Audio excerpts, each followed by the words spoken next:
guys, it's me again, coming from the other side, so this lamp doesn't have the worst shadows on top of the things you're supposed to be reading. Woo!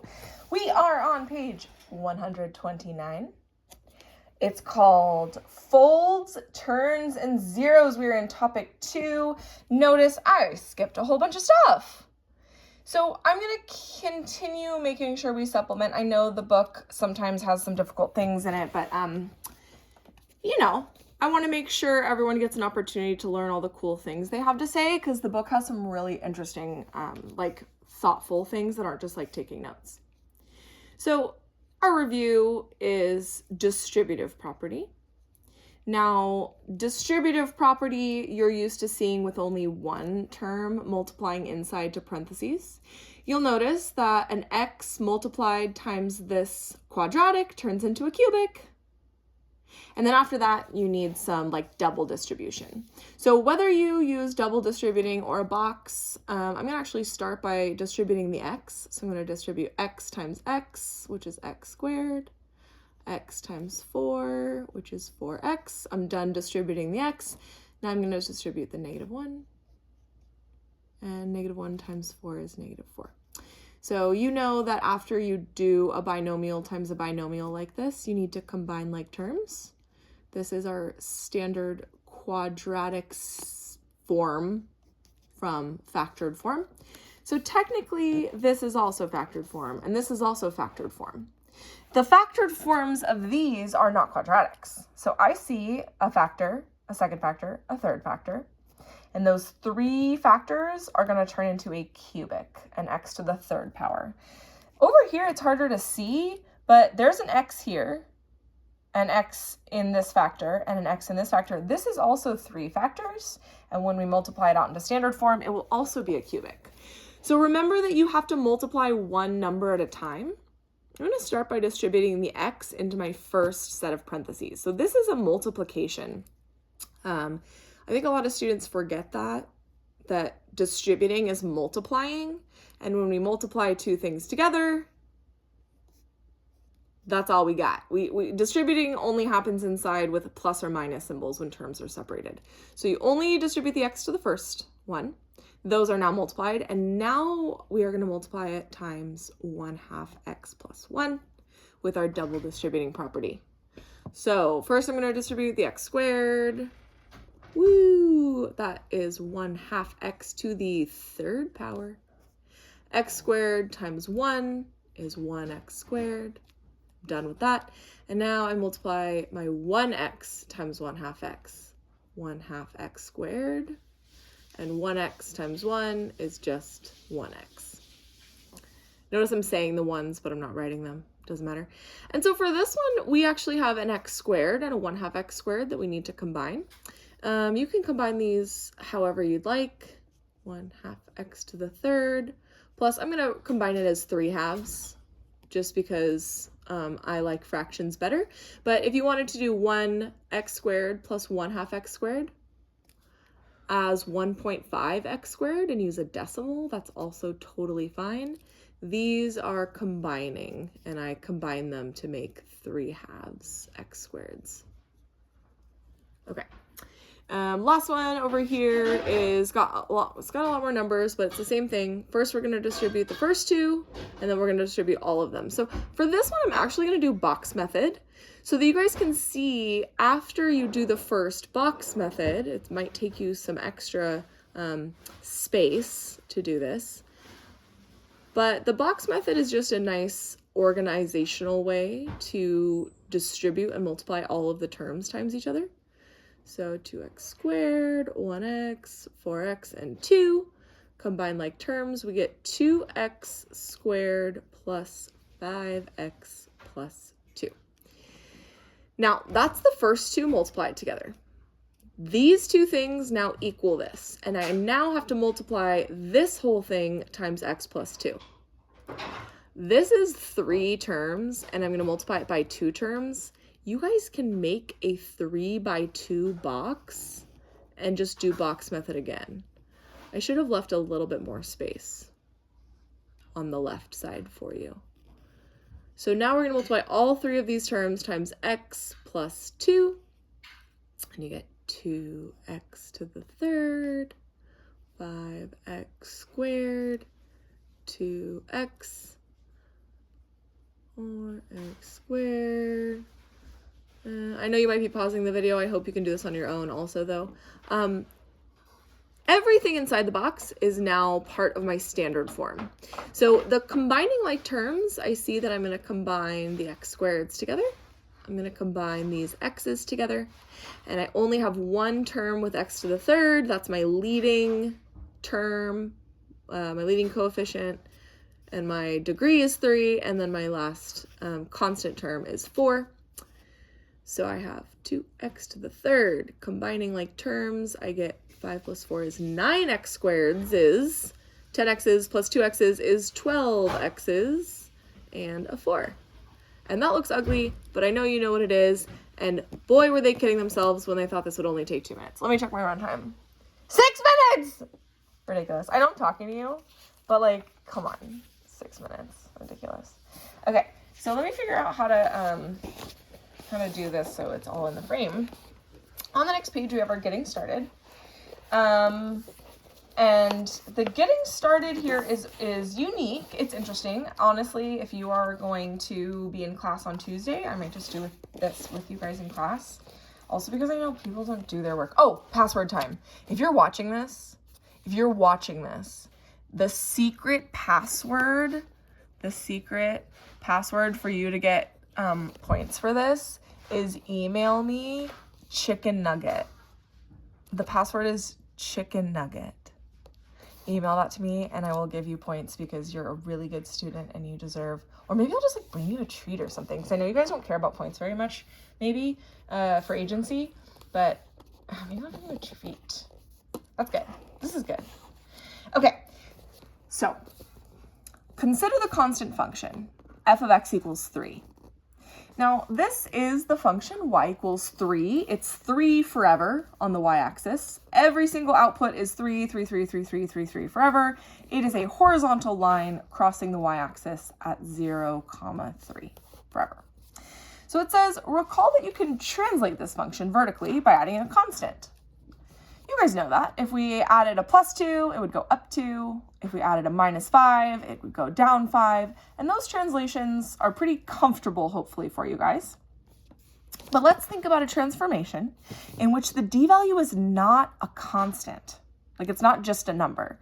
Suppose you translate the function by x. And instead of adding 3 every time, or adding 2 every time, or subtracting 5 every time, you're adding the x value of the coordinate point. This means what I just said. You would translate the y value of every point by its corresponding x value. So consider the point of the original function at x equals 1. Here is my original function. Here is my x equals 1. This is 1, 3. This point has coordinate, well, oh, LOL. 1, 3. Plot the location of the point after a vertical translation of x. So instead of an output of 3, my f of x plus x, we don't have to write this. The output of 3 was our original, and we're going to add the x value, and the x value is 1. So the new output for our translation is at 4. So I have a new coordinate point at 1, 4. And that's our translated point. So when I go up here, this is my new point. I guess I could put this in a different color if I had one. I don't know where my highlighter went. Number 2 says, consider the point at x equals -1. It's also at 3. Plot the location of the point after a vertical translation of x. Now this means, hopefully you can figure out, that our new input is not going to be 3, it's going to be 3 minus 1. So we take that x value and our new output is 2. So the coordinate point that's been translated here, instead of -1, 3, can you see this? Instead of a -1 up 3, you're going to go -1 up 2. -1, 2. That's our new coordinate point. Plot other points after applying a vertical translation of x. What function do you form by translating all of the points on the line by x? So for those of you who want to do this in your head, it's fun, I think. -2, 3, now you just subtract 2. So when I get to the x value of -2, I'm going to go down 2. When I get the x value of -4, I'm going to go down 4. 1, 2, 3, 4. When I'm over here at +4, I'm going to add 4 to 3. I'm going to go up 1, 2, 3, 4. And you will see we have a perfectly straight line. That's a slope of 1. If you didn't notice, it's over 1, up 1 over 1 for our rise over run. And the only difference is that now it crosses through at 3 for that y-intercept. So if you remember from math 1, hopefully you do, y equals mx plus b. My slope is 1 and my y-intercept is up here at 3. So this function I'm going to actually call t of x because it's our translated function. I don't think they defined a variable for us, but our translated function is x plus 3, which makes sense. Wait a minute, that was literally, the function before was 3 and we decided to add x, and now it's 3 plus x, or x plus 3. Whoa, is that a coincidence? Ooh, we added the original line at 3 and added an x to all the y values, and it made that line. Wow, that what point doesn't change from the original function to the new function. If you'd like to think about these things, there is a point on this graph that did not change, and identify the 0, I think, is the more important one. So the 0 of the new function. Now, we have never talked about x-intercepts on lines as zeros, but they are still. And to me, the 0, the x-intercept of this line, looks like it's at -3. So I'm going to go over here. 0 at x equals -3. Explain how you created the 0. Well, I wonder that root is at -3. Do you guys remember what the function was? Because it was just x plus 3. This is a line from math 1, from 8th grade. And if I just stick this in parentheses, that is a factor when you're multiplying more than one line times each other, and that would be our r value, the root, where you just switch the sign because that's where it equals 0. Oh my god, I love when things connect. So freaking cool. Over here, I'm actually going to skip the creating functions of a higher degree. The book is I think it's doing a really great job at this, but it's taking 2 lines and multiplying them times each other. So this is actually the line, and it tells you over on the other page, this is the line y equals x, and this is the line y equals x plus 3. And so when you just plot these lines like normal, this one goes through the origin, this is the one we just did, and it goes through -3. Now, if we turned this into a quadratic by multiplying them together, literally multiply that line times the other line, you're multiplying 2 lines together, that is a factored form. And that, if we use the 0 product property, has a 0 at 0, a 0 at -3, and those are the roots of this happy parabola. That's positive, everything's positive, and that parabola now crosses through these zeros. So the zeros of the original 2 lines are the zeros that parabola is now going to go through. And if you want to just distribute this and turn it into standard form, you could too. X squared plus 3x. I mean, you don't have to, but like this quadratic is the same as this quadratic, is the same as those 2 lines multiplied. Oh my god, it's so freaking cool. So you can see the same thing over here. We have 2 lines. Now, one of those lines has a positive slope. One of those lines has a negative slope. and then the zeros of the lines are the zeros of the parabola. But why do you think that parabola is negative? So it walks you through all of these things.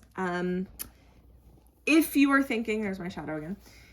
Here's the equations of the line. We have y equals x, and then we have negative x plus 3. So we just turned it into a negative. The reason that these things are negative, it might seem pretty obvious that this is, one of the lines is negative, so maybe the multiplier version, like you multiply them together and then you'd get a negative. But later on in this unit, we're going to see why the things are positive and negative when we have more than just a parabola. So let's see. On page 136, we're on activity 2 called creating new zeros of functions. So we're going to see what it looks like when we don't make a parabola, we make a function of degree 3. So that means we are making function of degree 3 is a cubic function. So we're building it. We're going to start from the function x minus 1. This has a slope of 1, and it's hard to tell, but this crosses at -1. Each box is -2, so this is the function x minus 1. And down here asks us to dilate it. And so dilation is multiplication. So when it says dilate the function, it just means multiply by a factor of x plus 3. So x plus 3 is another line, and we're going to multiply it times x minus 1. It asks us to sketch the graph of the new function we're calling m of x. So I'm going to start by writing the equation. So m of x is supposed to be this function, x minus 1, dilated or multiplied by x plus 3. Now this is our factored form of a parabola. We have 2 roots. One of the roots is at 1, and the second root is at -3. So you'll notice up here in the graph, we already have a 0 at 1, and so that 0 came from this line. The 0 at -3 is coming from the line that is not drawn, the one we just multiplied by. So -3 is right here. It's a box and a half away, since we're counting by 2s. It says, write the equation, identify the zeros, and it does say to sketch the graph. So if we were to sketch this, we would have a happy parabola. Maybe we want to make sure it crosses its vertex in the right place. So if you guys wanted to, you could find the axis of symmetry is at -1. This is an old scale, actually. So this axis of symmetry, if I wanted to know how low down to go, the axis of symmetry looks like it's at -1. That's my R1 and R2 values added up and divided by 2. And if that x value is -1 and I plug this in, I can get my output. So -1 minus 1 is -2. -1 plus 3 is +2. -2 times +2 is actually -4. So that's my vertex. Totally unnecessary to do. And actually, this curve doesn't look great on my part. Whoa, I did not grab. It's supposed to be over here. It's supposed to be, Miss Robert, it's at -1, -4. Look how symmetric this is looking with pen. Anyway, that's a lot of work. After this, we're now going to dilate that function m of x by another factor of x plus 2. We're going to call it p of x. So now p of x is this factor x minus 1, factor x plus 3, multiplied by a new factor of x plus 2. This is 3 lines multiplying times each other. And we have 3 R values. We have our original R1 and R2, and now we have a third root at -2. We'll call that R3 just to show it's a third root. Analyze the changes between each original function and each new function. What do you notice about the dilations and the zeros? What's the relationship between the zeros and the increasing, decreasing? So this function, from what you remember on your notes, has one additional root right here. And this, again, is one I wish I had a different colored pen. But this cubic function is positive. So it's going to go like a positive slope. It's going to go from bottom to top, from left to right. So a sketch of this, I can't really give a good height value. So before we found the vertex, and unless I want to just keep plugging some numbers in to this function p, I wouldn't really know how high it goes, but I know it's going to go something like that. So interesting. We now have three functions on top of each other. And if you can see here, this parabola that is happy, whoop, now kind of like this side looks the same, but all this stuff over here looks very different. And so the reason for that, I don't know, it's going to make you notice this. So I don't know if I should just tell you this or not, but the reason for that is that when you multiply three numbers together, what happens if all three of these numbers are negatives? What's a negative times a negative? It's a positive. And then times another negative? It's a negative. So when all three of these numbers are negative, all of the outputs are negative. But then when we pass this 0 at -3, all of the numbers in the middle are now positive. And now we have this factor showing as a positive number times a negative and another negative. So these two negatives multiply to make a positive. This one is positive. And our output values, our y values, are all living in the positive space. That only happens for a very short time right here, because as soon as we hit this 0, where the whole function equals 0, because when you plug in -2, it's 0 times 1 times -3. After you pass this 0, all of these numbers, when you plug in all these, like -1, whatever, are negative. Now I got lost with myself. Negative. These ones are positive. No, these ones are, Lord help me. Anyway, two of them are positive and one of them is negative. And so all of these show up negative. Oh man. And then at the very end here, after this root, all three of the numbers are positive. So you have a positive times a positive times a positive, which is a positive. Whew. So anyway, this is a cat. Wow, I should have addressed that before. This is a cat. Hey, give me your freaking paw. Do you want to be in the video? Oh, she's so cute. Can I just show her to you? Oh, there she is. Wow, what an angel. Cool. This is my parents' kitten. She's still pretty little. Anyway, what do you notice? I'm also skipping family dinner right now. I'm like, sorry, we do family dinner on Sundays. And I'm just like, nah, I got to do this work for tomorrow because I have a sub.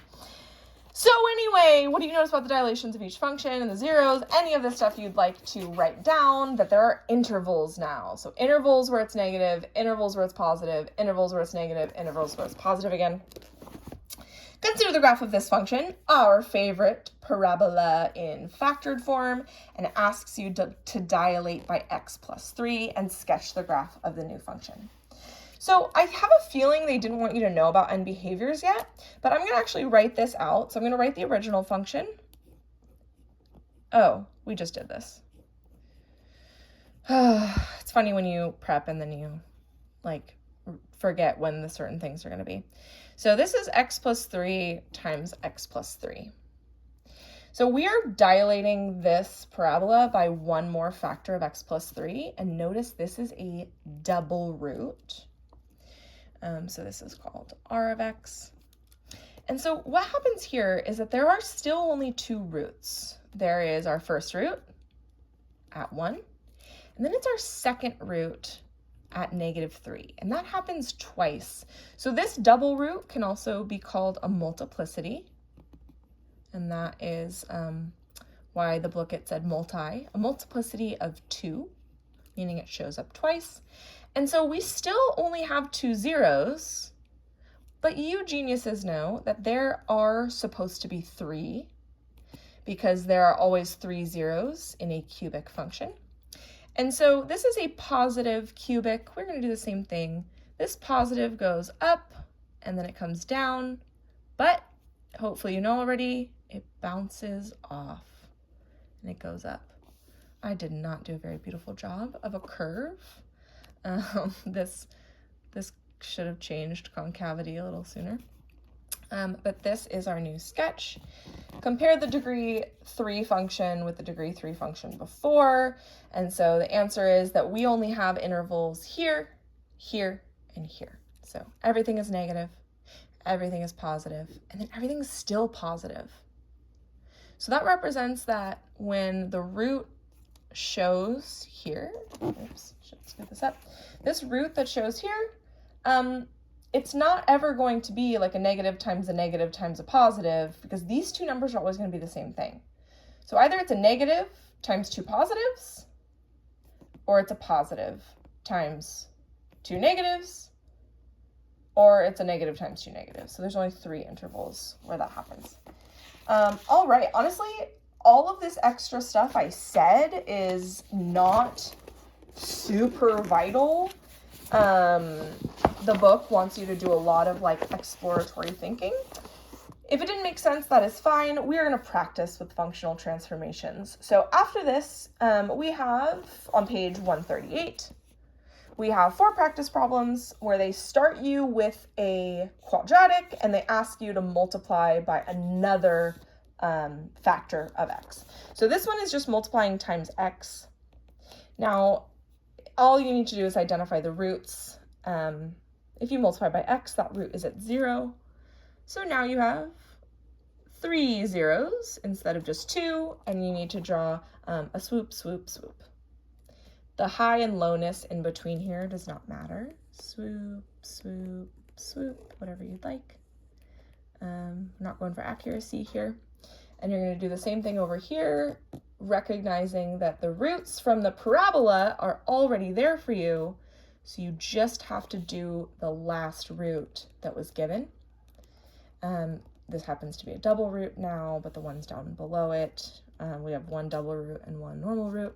So yeah, try this out. Love you, kiss, kiss.